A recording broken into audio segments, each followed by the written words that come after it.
Fala pessoal, vamos fazer agora a nossa aula de ativo e sua mensuração.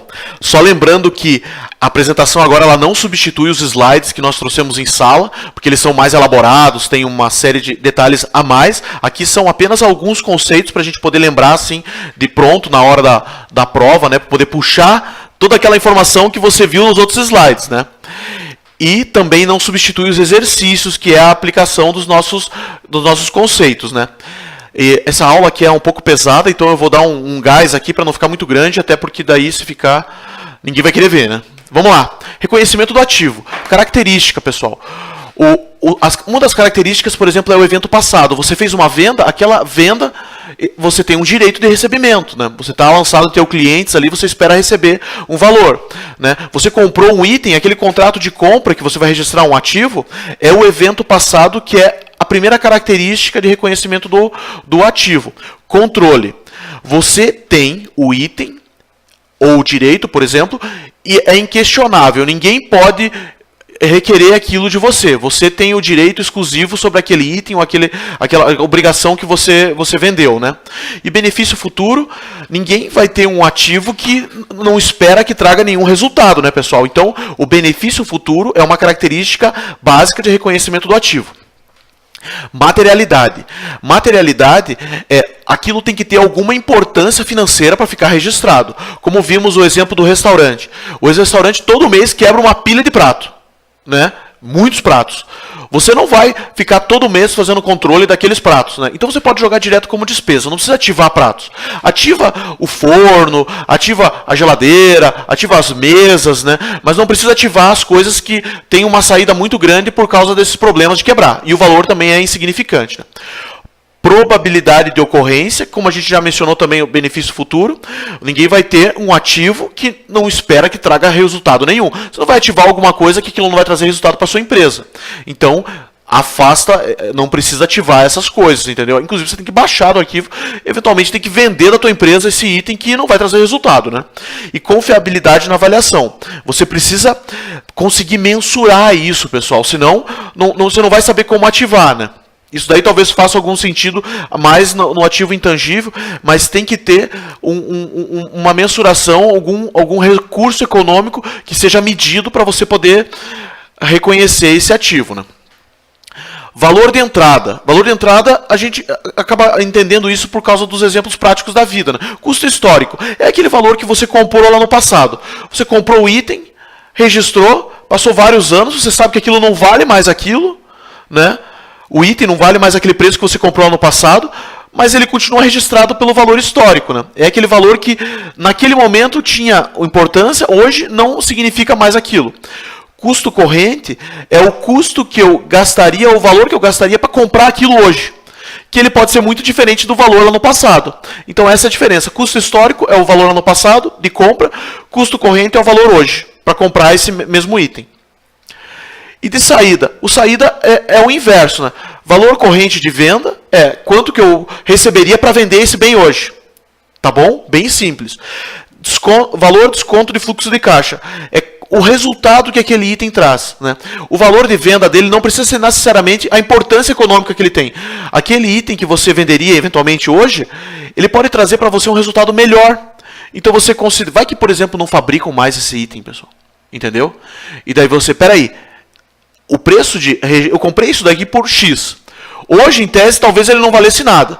Mas, pessoal, esse item ele me traz um resultado por mês Y, que é muito importante. E perceba que não existe mais esse item para vender. Então, o valor da importância de resultado que ele traz, trazido ao valor presente, que é aquela conta que a gente aprende em matemática financeira, usando uma taxa de mercado, né, é o valor que você pode considerar de saída de acordo com o fluxo de caixa que ele traz, né? Equivalente corrente de caixa, caso você por acaso não tenha mais aquele item, e você também não saiba como mensurar ele, inclusive pelo valor do resultado que ele traga, né? Porque talvez ele esteja parado, né?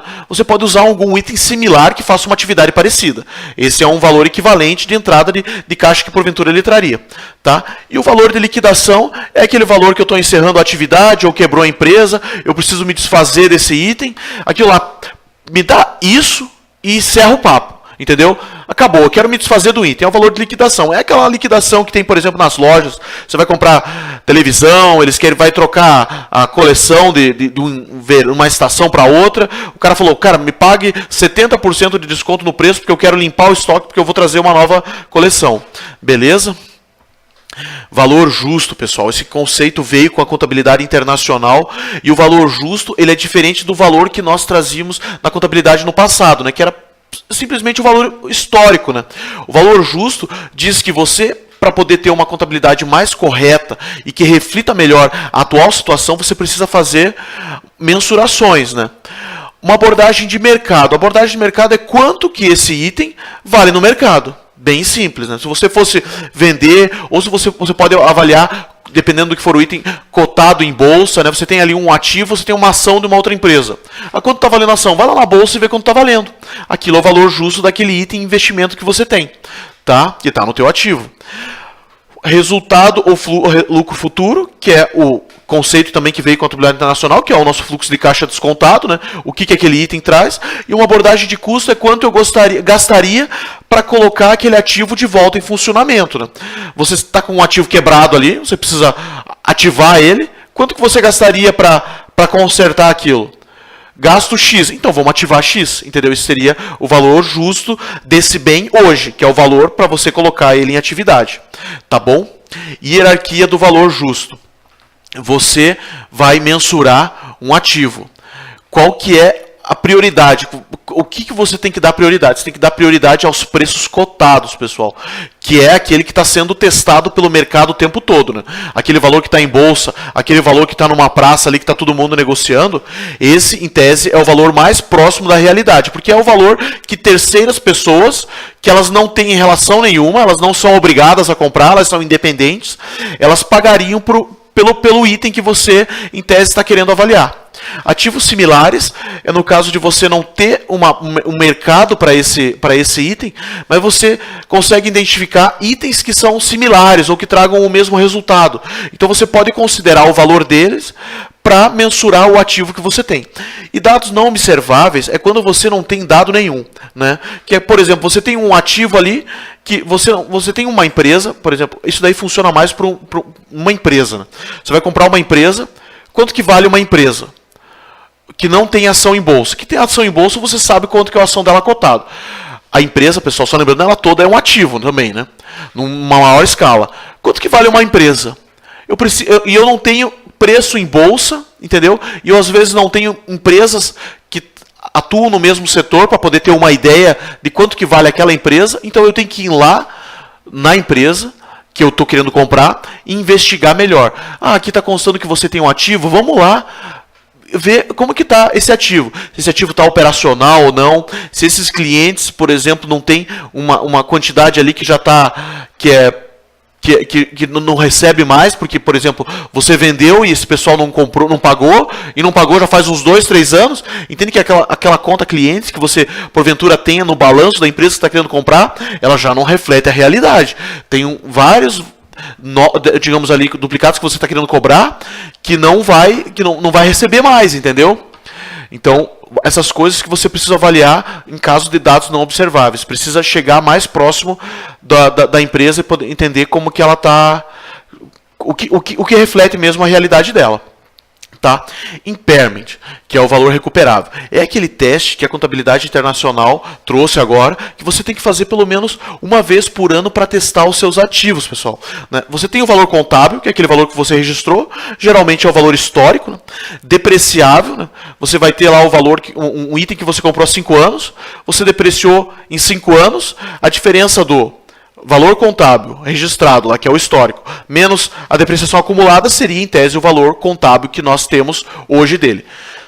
Mas será que aquele valor reflete a realidade? Se eu fosse vender aquele item hoje, ele valeria o que está escrito ali?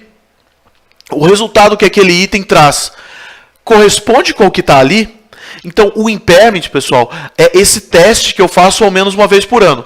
Se eu verificar que o valor de venda daquele item que está registrado na minha contabilidade, considerando a depreciação já, o valor de venda é menor e o valor de uso às vezes é menor ainda, você tem que considerar o valor de venda, você tem que fazer um ajuste, né? Caso o valor de uso seja maior que o valor de venda, mas no caso os dois forem diferentes do valor contábil, o valor de uso ele deve considerar daí no caso ele. Se por acaso um dos dois, o valor de venda ou de uso, for maior que o da contabilidade, o valor contábil for mais conservador, mantenha o valor contábil. Tá bom? Né? É só um teste para você ver se aquele valor ali que está registrado ele tem alguma plausibilidade com a realidade ou não. Tá bom? E por fim, pessoal, a unidade geradora de caixa, que é o menor grupo identificável de ativos que geram uma entrada de caixa. Só para vocês terem uma noção, né? Não precisa ser, eu vou avaliar uma máquina específica. Às vezes aquela máquina faz parte de um conjunto que traz que produz, digamos, um item, que é aquilo ali que está trazendo a entrada de caixa. Os ativos, de forma individual, eles não trazem resultado nenhum. Então você pode avaliar uma unidade geradora de caixa, né? Tá bom? Ela é bem simples. Em vez de você analisar os ativos de uma forma individual, vocês podem analisar o conjunto, né? E por fim, o ativo intangível, que é um bem que ele não tem, ou o direito no caso, né? Que não tem em tese um valor monetário identificável e também não tem uma substância física, né? Você tem que considerar, apesar dessa situação, você tem que considerar os mesmos efeitos de um ativo comum. Evento passado, você desenvolveu aquilo ali, você foi ativando ao longo do tempo que você foi gasto para desenvolver aquilo. Eventos passados, comprei coisa, gastei com pesquisa, né? Controle, você patenteou aquele item, você pode afastar qualquer outra pessoa que questione. Então você tem um controle. Benefício futuro, por que você ativou? Eu fiz uma pesquisa ao longo de 10 anos e aquilo ali não deu em nada. Você não vai ativar, né, pessoal? Você tem que ativar alguma coisa que traga um resultado. Então, evento passado, você desenvolveu aquilo, controle, você registrou, é teu, né?